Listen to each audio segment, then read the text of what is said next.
ఇళయ దళపతి రంగంలోకి వచ్చేశాడు. రాజకీయాలు రసవత్తరంగా మారుతున్నాయి. Ground work జోరందుకుంది. పార్టీ పేరు కూడా ప్రకటించేశాడు. ఇదే ఇప్పుడు తమిళనాట హాట్ టాపిక్ గా మారింది. విజయ్ అభిమానుల్లో సందడి నెలకొంది. ఇంతకీ విజయ్ ప్రభావం తమిళనాడుపై ఎలా ఉండబోతోంది? రాజకీయాలను ఎలా మలుపు తిప్పబోతోంది? గజం కేవలం 500 రూపాయలతో 1210 గజాల భూమి కేవలం 6 లక్షలు మాత్రమే. తమిళ రాజకీయాలు రసగంధాయంలో పడ్డాయి. వచ్చేది పక్కా. అయితే రేపా మాపా అని ఇన్నాళ్ళు అభిమానులను ఉత్కంఠకు గురి చేసిన తమిళ హీరో విజయ్ ఆ శుభవార్త కాస్త చెప్పేశాడు. ప్రత్యక్ష రాజకీయాల్లోకి దిగుతున్నట్టు ప్రకటించేశాడు. తమిళగ వెట్రి కళగం అంటూ తన పార్టీ పేరును కూడా చెప్పేశాడు. రాజకీయాల్లోకి వస్తా వస్తా అంటూ తలైవా రజని వెనకడుగు వేశారు. విజయకాంత్ ఇప్పుడు లేరు. కమల్ హాసన్ పార్టీని ప్రజలు ఆదరించే స్థితి కనిపించడం లేదు.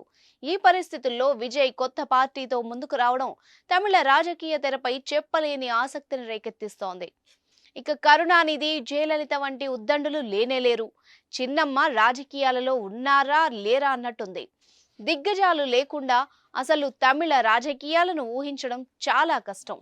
5 దశాబ్దాల క్రితం తమిళనాడులో తిరుగులేని ఆధిపత్యాన్ని కనబరిచిన కాంగ్రెస్ పరిస్థితి ఇప్పుడు అంతంత మాత్రంగానే ఉంది. జాతీయ పార్టీలకు అసలు స్థానం లేకుండా పోయింది. అయితే అన్నా డిఎంకే కాకపోతే డిఎంకే, ఈ రెండు పార్టీల హవానే అక్కడ ఎక్కువగా కొనసాగుతోంది. కొన్ని దశాబ్దాలుగా ఆ రెండు పార్టీలకే ప్రజలు అధికారాన్ని కట్టబెడుతూ వస్తున్నారు. కరుణానిధి వారసుడిగా ఎంకే స్టాలిన్ ఇప్పుడు తమిళనాట అధికార పగ్గాలు చేపట్టాడు. జనరంజకమైన పథకాలతో ముందుకు వెళ్తున్నాడు. గతంలో పరిపాలన సాగించిన వాళ్ళందరికంటే భేష్ అనిపించుకునేందుకు శతవిధాలా ప్రయత్నిస్తున్నారు.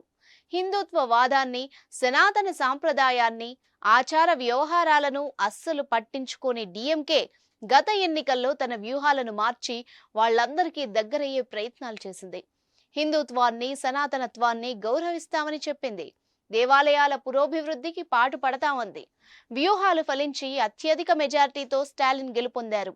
అన్నా డిఎంకేలో అనైక్యత, మిగతా పార్టీలు బలంగా లేకపోవడం, కమల్ హాసన్ లాంటి వారు కూడా రాజకీయంగా నిలదొక్కుకోలేకపోవడం, జాతీయ పార్టీల పరిస్థితి ఏమాత్రం బాగోలేకపోవడం వంటివి డిఎంకేకు కలిసొచ్చిన అంశాలుగా చెప్పాలి.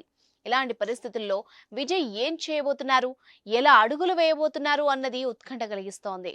అసెంబ్లీ ఎన్నికలకు ఇంకా చాలా సమయం ఉంది. ఈలోగానే తాను నెలకొల్పిన తమిళగ వెట్రి కళగం పార్టీని అన్ని రకాలుగా సమాయత్తం చేసేందుకు గ్రౌండ్ వర్క్ జోరుగా పెంచారు.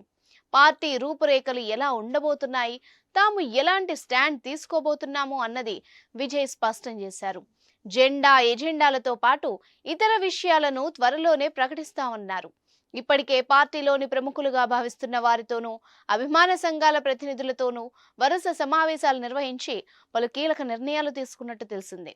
ఈ క్రమంలోనే అందరి అంగీకారంతో పార్టీ పేరును ఖరారు చేయగా విజయ్ కొత్త పార్టీపై తమిళ రాజకీయ వర్గాల్లో తీవ్ర ఆసక్తి నెలకొంది.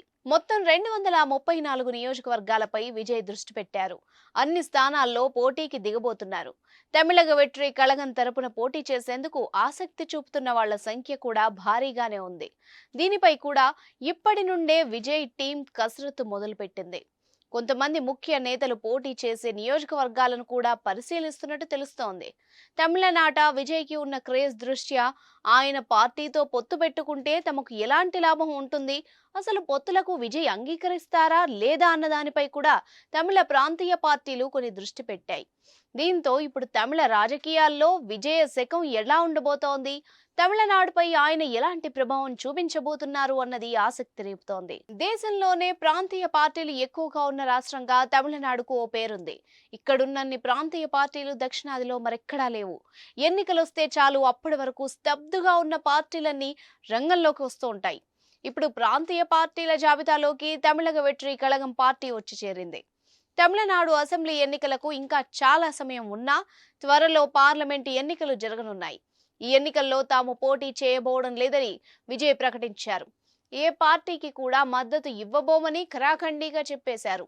కేవలం 2026లో జరిగే అసెంబ్లీ ఎన్నికల్ని దృష్టిలో పెట్టుకునే అడుగులు వేస్తున్నట్టు ప్రకటించారు. ప్రస్తుతం అవినీతి రాజకీయ సంస్కృతి పెరిగిపోయిందని, విభజించు పాలించు పద్ధతి కనిపిస్తోందని, ఈ విధానం పూర్తిగా మారాలన్నది తమ పార్టీ విధానం అన్నారు విజయ్. నవతరం రాజకీయాల్లోకి రావాలి, చైతన్యం ప్రబలాలి, కొత్తదనం చూపాలి అంటూ ఓ నినాదాన్ని కూడా వినిపించారు. దీంతో వ్యూహాలు పదునెక్కుతున్నాయి. పొత్తులు, ఎత్తులు, జిత్తులపైనే అన్ని పార్టీలు దృష్టి పెట్టాయి.